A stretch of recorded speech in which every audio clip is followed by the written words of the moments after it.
Hi friends, welcome back to my channel Banerjee Mantra. तो बात करते हैं यूट्यूब की देवरानियों की।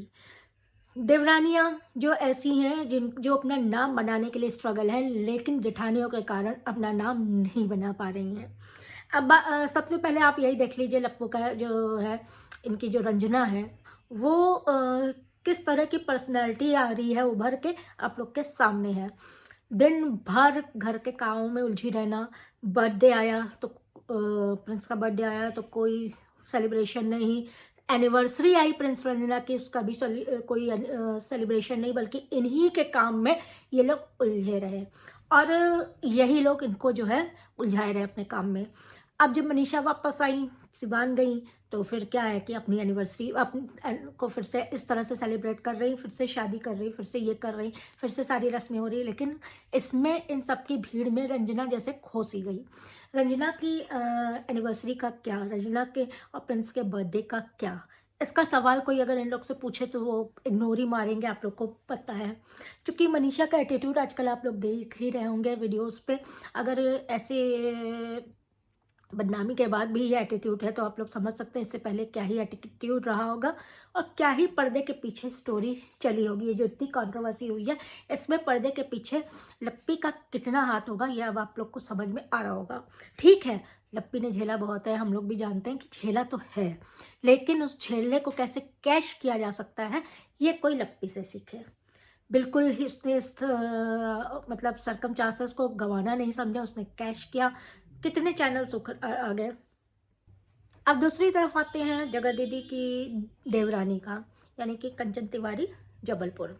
उसका तो यह हाल है कि उसको डरा के उसकी वीडियोस तक डिलीट करवा दी जाती हैं, कम्युनिटी डिलीट करवा दी जाती है।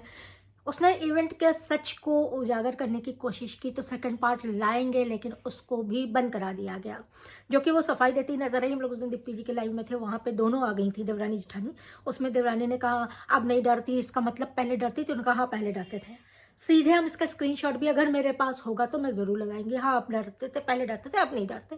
तो अब ये समझ लीजिए देवरानियों की हालत यूट्यूब में बहुत बुरी है। उन देवरानियों की हालत जिनकी जेठानियाँ बड़ी यूट्यूबर है, क्योंकि वो अपने आगे किसी को बढ़ते देख नहीं पाएंगी और देख नहीं सकती। अब दीदी की बात करें तो उन्होंने तो अपने भाई की व्लॉगिंग नहीं पसंद की थी कि घर में और कोई उनके अलावा व्लॉगिंग करेगा नहीं, लाखों रुपया वही कमा सकती हैं, उन्हीं से लोग मांगे, वो उनकी जी हजूरी करे तब पैसा मांगे या तब खर्चा चले।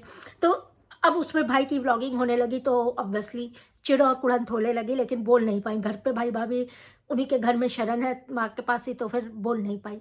लेकिन अगर आप इधर देवरानी का ये देख सकते हैं तो देवरानी की व्लॉगिंग पे शुरू से उनको दिक्कत थी काफ़ी। देवरानी ने इस चीज़ को एक्सपोज भी किया था कि मुझे व्लॉगिंग नहीं करने दिया जाता है, इसलिए मैं मैके आके व्लॉगिंग कर रही हूँ। ये आप लोगों ने देखा होगा, हम लोगों ने मैके वाला व्लॉग भी देखा था, जब उन्होंने दीदी को एक्सपोज करने की कोशिश की थी कि मेरी कम्युनिटी डिलीट करवाई जा रही है, मेरे ऊपर प्रेशर बनाया जा रहा है कि कम्युनिटी डिलीट करे। तो लाइव में दीप्ति की लाइव में दिथानी भी थी, देवरानी भी थी, और उस समय भी देवरानी ने कहा कि मुझे पहले डराया जाता था, धमकाया जाता था, मैं पहले डरती थी लेकिन अब नहीं डरती हूँ। तो आई होप आप लोग को देवरानी की स्थिति समझ में आ गई होगी। आप लोग की क्या राय है मुझे कमेंट में बताइएगा। प्लीज़ लाइक कर दीजिएगा, सब्सक्राइब कर दीजिएगा एंड डू कमेंट। देवरानी वर्सेस जेठानी फ्रॉम यूट्यूब।